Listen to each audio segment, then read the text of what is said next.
Okay, what's happening there? You guys ever seen anything like that before?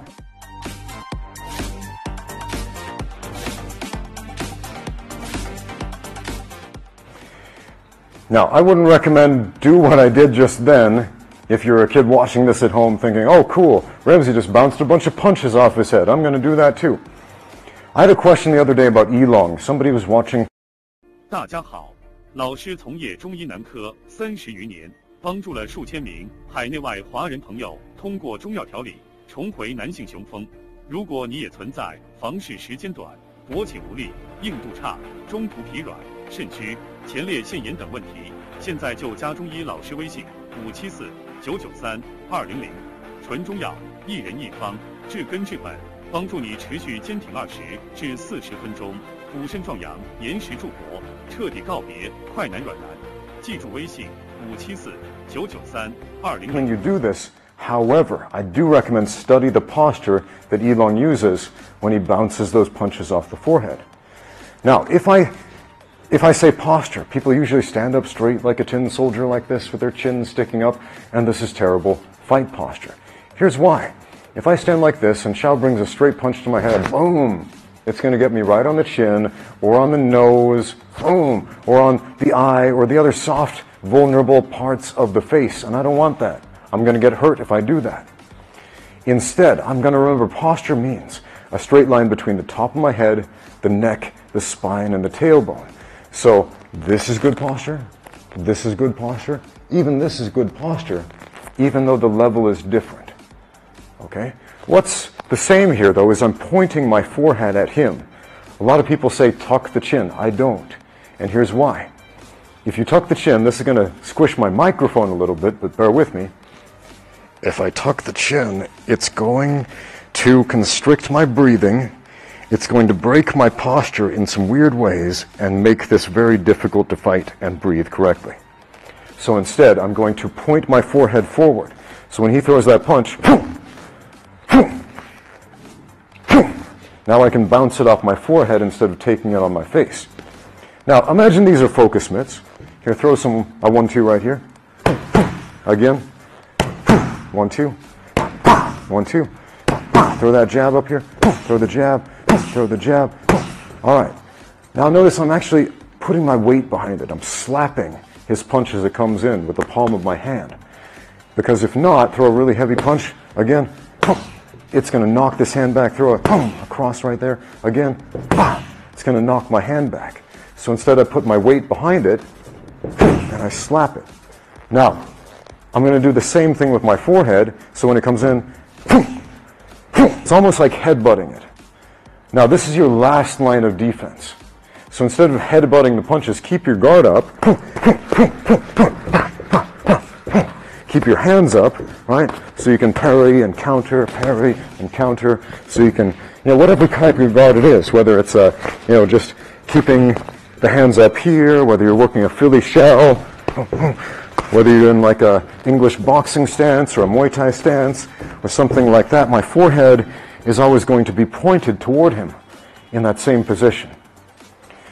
Because when he's throwing punches, even if I've got the best of intentions, even if I'm trying to slip and move and parry and all this other stuff, here to throw some punches at me, some of them are going to get through eventually. Boom, see, that one got through. But because my head is down, it didn't get me in the vulnerable soft stuff, didn't get me on the chin, it got me up here on the forehead instead. Right?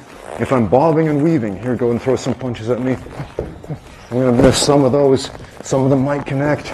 And if they do, they're going to connect on the forehead instead of on the chin. Okay?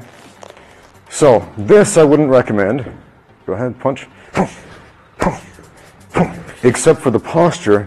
Keep your hands up, but keep your head in that same position.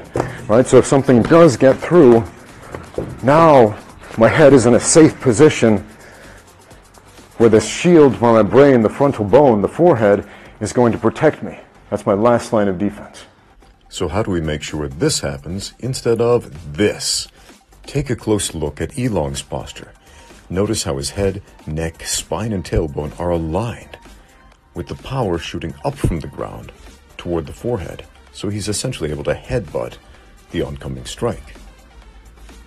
Here's that same concept from a side view. Notice my head, neck, spine, and tailbone are stacked on top of each other.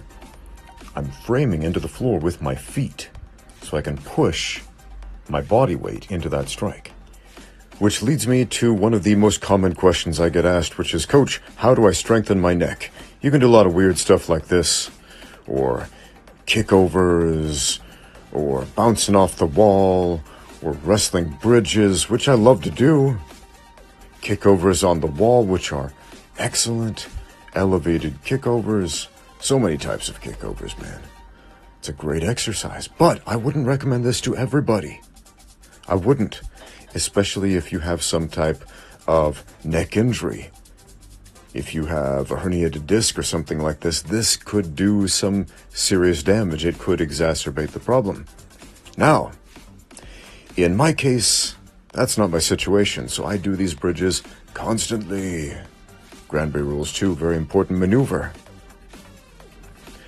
Bridging, kickovers, handstands, headstands, all of these athletic movements are great, but what I would recommend to everybody is program a lifting schedule, a basic lifting schedule of squats and deadlifts.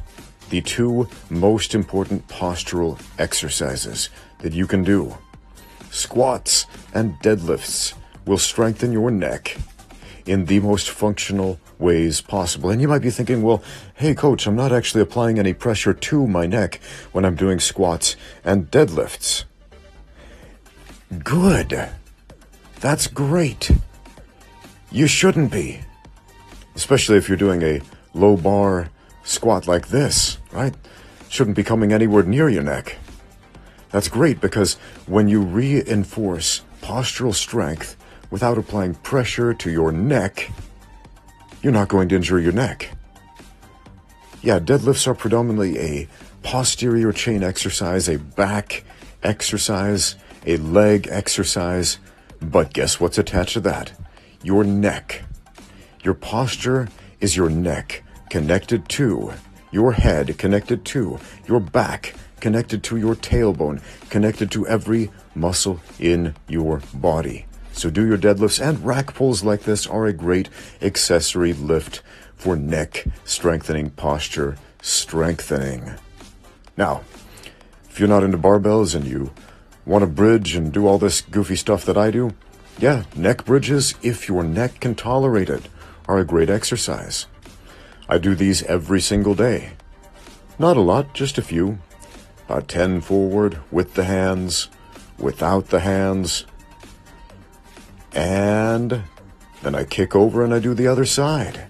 Going backwards, bridging, just rolling back and forth, essentially looking up and down like I'm nodding my head yes and no, engaging my whole body, not just the neck, but the whole body, the core, the legs, the hips, the spine, all of it together. That's what postural strength is. It's your whole body working together.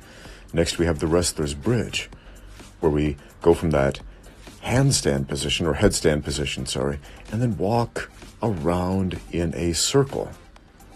When you start doing this for the first time, you're probably going to flop flat on the floor on your back. That's fine. Just bridge up right where you are, bridge up, and then complete the maneuver. I like to add kickovers to wrestling bridges as well. Fantastic exercise, core strengthening exercise. But wait, there's more. Headstands. Everybody should learn to do headstands, in my opinion, if your neck can tolerate it. This teaches you to stack your vertebrae on top of each other in the most ergonomically correct way. Now, you can have an argument in the comments down below about whether or not sticking your hands down on the mat like this or the elbows down is more secure or safer. I don't care. As long as you're not aggravating injuries, you're good. I have several videos about how to do this that very few people are watching. So if you want to know how do you do headstands, check those out. But more important than any of that stuff, make sure when you're training, you keep your fight posture in that correct position. Forehead forward, bones stacked on top of each other, in that ergonomically correct way, so that if and when you do receive a punch to the head, it's going to land on the forehead, not on the face, not on the nose, not on the chin. See, a punch to the forehead, you can survive that. A heavy hook to the jaw, not so much. That's a one-way ticket to Knockout City, if it's hard enough. So whether your focus is hand fighting, parrying, blocking, head movement, etc., make sure that you always consciously make it a habit to keep your head in that position, to keep your posture unbroken constantly throughout your sparring, throughout your bag work, throughout your shadow boxing, when you bob and weave. No matter what you're doing, if it's a combative movement, do it. Thanks for watching. Now get out there and train.